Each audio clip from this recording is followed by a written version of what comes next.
हाँ, तो आज हम बात करने वाले हैं विटामिन डी के बारे में। ठीक है, विटामिन डी होता क्या है? ठीक है, तो हम देखते हैं सेल के अंदर जो है, हमारे सेल के अंदर क्या होता है? फैट होता है। ठीक है, तो वो फैट जो होता है वो कोलेस्ट्रॉल से बनता है। ठीक, तो जो विटामिन डी होता है इसके ऊपर एक बी रिंग होती है। क्या होती है? जो विटामिन डी होता है उसके ऊपर एक बी रिंग होती है। ठीक, तो हम अगर बायोकेमिस्ट्री की बात करें तो बायोकेमिस्ट्री का पार्ट है, बी रिंग वगैरह जो है बायोकेमिस्ट्री पार्ट है। तो ज्यादा बायोकेमिस्ट्री में न जाते हुए हम लोग ध्यान देते हैं कि इंटरेस्टिंग फैक्ट देखते हैं, जिसमें क्या है, कोलेस्ट्रॉल की जो रिंग होती है, ठीक है, वो बी रिंग कहलाती है। ठीक, कोलेस्ट्रॉल की जो रिंग होती है उसे बी रिंग कहते हैं।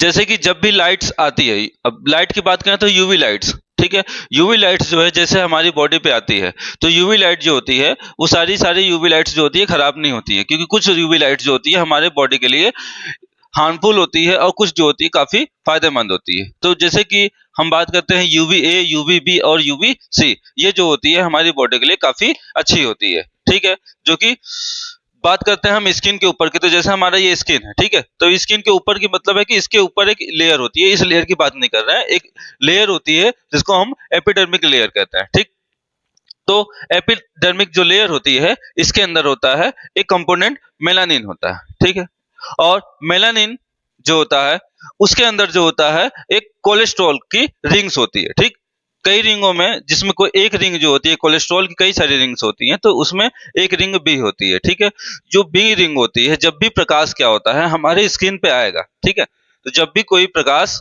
यूवी रेज हमारे स्किन पे आएगी तो क्या होता है कि स्किन से जैसे ही आती है तो ये बी रिंग जो होती है ये ब्रेक डाउन हो जाती है। ठीक है, ये जो बी रिंग है ये टूट जाती है, ओपन हो जाती है, तो जिससे क्या बनता है? विटामिन D3 बनता है। ठीक है, जिसे हम क्या कहते हैं? कॉली कैल्सीफेरॉल कहते हैं। ठीक है, क्या कहते हैं? कॉली कैल्सीफेरॉल कहते हैं। ठीक, इसके अलावा कई सारे विटामिन हैं, जैसे कि विटामिन D1 की बात करें तो जिसे हम क्या कहते हैं? एर्गो कैल्सीफेरॉल कहते हैं। ठीक है, और D2 जो है इसको भी हम एल्गो कैल्सीफेरॉल कहते हैं। और D1 और D2 में डिफरेंट क्या है? तो D1 जो होता है एल्गो कैल्सीफेरॉल के साथ साथ ल्यूमिस्ट्रॉल भी इसमें पाया जाता है, लेकिन D2 की बात करें तो D2 में केवल क्या होता है? एल्गो कैल्सीफेरॉल होता है। ठीक, इसी तरह D4 की बात करते हैं तो D4 जो होता है 2,2 डाई